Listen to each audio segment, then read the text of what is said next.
Krishna's brother Balarama wants their sister Subhadra to marry Duryodhana, but Krishna wants his sister to marry Arjuna. Krishna has devised a plan where Arjuna is sitting in a garden in the disguise of a sage. Thinking about that, Krishna has a naughty smile on his face. Satyabhama is suspicious that Krishna must be behind one more lady, just like he does always. So let's see what the best of do the rest now. ಈಗ ನಾಲ್ಕನೇ ಭಾಗದಲ್ಲಿ ಶ್ರೀ ಕೊಂಡಲ್ಪಲ್ಲಿ ರಾಮಚಂದ್ರ ಹೆಗಡೆ ಅವರು ಹಾಗೂ ಶ್ರೀ ನಿಲ್ಕೋಡು ಶಂಕರ ಹೆಗಡೆ ಅವರು ಕೃಷ್ಣ ಮತ್ತು ಸತ್ಯಭಾಮೆಯರಾಗಿ ಅಭಿನಯಿಸಲಿದ್ದಾರೆ. ಬಲರಾಮ ಕೃಷ್ಣನ ಅಣ್ಣ ಅವರ ತಂಗಿ ಸುಭದ್ರೆಯನ್ನು ದುರ್ಯೋಧನಿಗೆ ಕೊಡಬೇಕೆಂದು ನಿಶ್ಚಯಿಸಿದ್ದಾನೆ. ಆದರೆ ಕೃಷ್ಣನಿಗೆ ತಂಗಿಯನ್ನು ಅರ್ಜುನನಿಗೆ ಕೊಡಬೇಕೆಂದು ಆಸೆ. ಅವನು ಅದಕ್ಕಾಗಿ ಒಂದು ಉಪಾಯ ಹೂಡಿದ್ದಾನೆ. ಅರ್ಜುನನಿಗೆ ಸನ್ಯಾಸಿಯ ವೇಷ ಹಾಕಿ ಉದ್ಯಾನವನದಲ್ಲಿ ಕೂರಿಸಿದ್ದಾನೆ. ಅದನ್ನು ನೆನೆಸ್ಕೊಂಡು ಕೃಷ್ಣನಿಗೆ ಮುಗುಳ್ನಗು. ಸತ್ಯಭಾಮ ಏನು ತಿಳ್ಕೊಳ್ತಾರೆ, ಕೃಷ್ಣನ ನಗು ನೋಡಿ ಅನುಮಾನ ಅವರಿಗೆ, ಮತ್ತೊಂದೇನೋ ಹೆಣ್ಣಿನ ಹಿಂದೆ ಹೋಗಿರ್ಬೇಕು ಇವನು ಅಂತ. ನೋಡೋಣ ಈಗ ನಮ್ಮ ಯಕ್ಷಗಾನ ಪಟುಗಳು ಏನು ಮಾಡುತ್ತಾರೆ.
ಕಾಲ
ಒಳ್ಳೆಯ ಚೆಂಡಿಗೆ ಗಾಳಿ ಹಾಕಿದ್ರೆ ಕುಡಿತದೆ.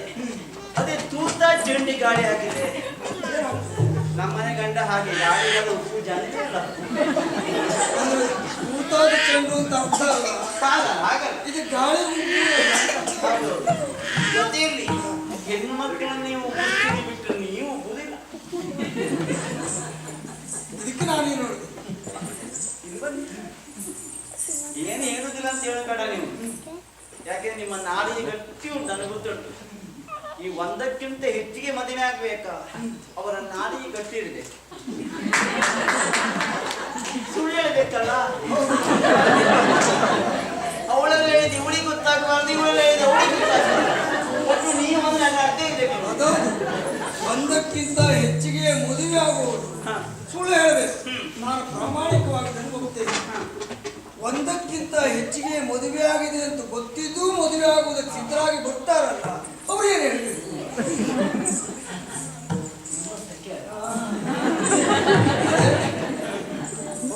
ಹೊತ್ತಿನಲ್ಲಿ ಯಾಕೆ ಆಗ್ತದೆ ಸ್ವಾಮಿ ನೀವೇನು ಹೊಸಬರಲ್ಲ ಬಿಡಿ.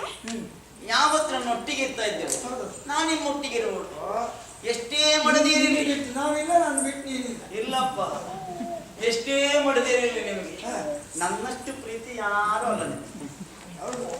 ಅದು ಎಲ್ಲರಲ್ಲೂ ಹಾಗೆ ಹೇಳ್ತೀರ. ಇಲ್ಲ ನಿನ್ನಲ್ಲಿ ಮಾತ್ರ. ಹಾಗಾದ್ರೆ ನಮ್ಮ ಮನೆಗೆ ಬಂದು ನನ್ನಲ್ಲಿ ಮಾತಾಡಿಕೊಟ್ಟು ಏನೋ ಆಲೋಚನೆ ಮಾಡ್ತೇನೆ. ನಿಮ್ಮಷ್ಟು ಏಕೆ ಬೆಳೆದಿದ್ದೀನಿ ಅದು ಮುಗುಳ್ಳ. ಆ ನಗುವಿನ ಬಗೆ ಏನು ನಾನು ಗೊತ್ತುಂಟು. ನಮ್ಮ ಯಜಮಾನನ ಗುಣ ನಾನು ಗೊತ್ತುಂಟು. ನನಗೆ ಅಂತಲ್ಲ, ಗಂಡನ ಗುಣ ಎಲ್ಲ ಹೆಂಡತಿ ಗೊತ್ತಿರ್ಬೇಕು. ಏನು ಗೊತ್ತಾಗೋಯ್ತಿಲ್ಲ ಅಂದ್ರೆ ಮಾಡಬಾರ್ದು ಮಾಡ್ರ. ಹಾಗಲ್ವೇ ನಾನು ನಗಡಿದ್ದು ಯಾಕೆ ಗೊತ್ತಾಗುತ್ತೆ. ನಗು ಬರುವುದು ಯಾವಾಗ? ಒಳ್ಳೆ ಹೆಣ್ಣು ಮಕ್ಕಳ ಕಂಡಾಗ ನಗು ಬರ್ತದೆ ಬಿಟ್ರೆ ಮತ್ತೆ ಯಾವ ನಿಮ್ಗೆ ನಗು ಬರುವುದಿಲ್ಲ.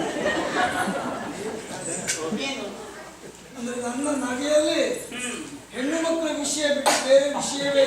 ಬಹುಶಃ ನೀನು ತಿರುಗಾಟಕ್ಕೆ ಹೋದವರು. ನೀವು ಹೋಗುವಾಗ ಏನ್ ಕಾಣ್ತೋ ಏನು, ಯಾರು ಬಲೆಗಿದ್ರೋ ಏನು, ಅವಳ ಸೌಂದರ್ಯವನ್ನು ನೆನೆಸಿಕೊಂಡು ಅವಳೊಟ್ಟಿಗೆ ಮಾತಾಡಿದನ್ನು ಕಲ್ಪನೆ ಮಾಡಿಕೊಂಡು ಕನಸಲ್ಲೇ ನಗುತ್ತಾ ಇದ್ದೇನೆ. ನೀವು ನಾನು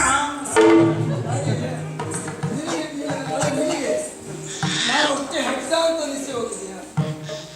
ಅಲ್ಲ, ಹೆಣ್ಣು ಮಕ್ಕಳನ್ನ ನೋಡಿ ನಾನೇನಾದರೂ ನೆನಪು ಮಾಡಿಕೊಳ್ಳುವುದಿದ್ರೆ ಹೊತ್ತಿನಲ್ಲಿ ಹೆಂಡತಿ ಇರುವಾಗ ನೆನಪು ಮಾಡಿಕೊಳ್ಳುವ ಸಾಧ್ಯನ ಇಲ್ಲ. ಉಳಿದು ಗಂಡಸರಾದ ಹಾಗಿರ್ಬೋದು. ಈ ಒಂದಕ್ಕಿಂತ ಹೆಚ್ಚಿದ್ದು ಇದ್ದಿದ್ದು ಹೆಂಡತಿ ಗೊತ್ತಾದಾಗ ಅವನಿಗೆ ಭಯ ಲಜ್ಜೆ ಯಾವುದು ಇರುವುದಿಲ್ಲ. ಹೌದು, ಯಾಕೆ ಹೇಗೆ ಗೊತ್ತಿದೆಯಲ್ಲ, 10 ರೊಟ್ಟಿ 11 ಇಲ್ಲ. ಹೌದು, 8 ಆಮೇಲೆ ಉಂಟಲ್ಲ 16,000. ಅದು ಸರಿಯಾಗಿ ನನಗೂ ಲೆಕ್ಕ ಇಲ್ಲ. ಯಾಕೆಂದ್ರೆ ಅವರೇ ಲೆಕ್ಕ ಇಟ್ಕೊಳ್ಬೇಕು, ನಾನು ಲೆಕ್ಕ ಇಟ್ಕೊಂಡು ಅಲ್ಲ. ಹಾಗೆ ತಲೆ ಬಿಸಿ ಇದ್ದವನು ಲೆಕ್ಕ ಮಾಡ್ತಾನೆ ಬಿಟ್ಟರೆ ಬಿಸಿ ಇಲ್ಲದವನು ಲೆಕ್ಕ ಮಾಡುವುದಿಲ್ಲ.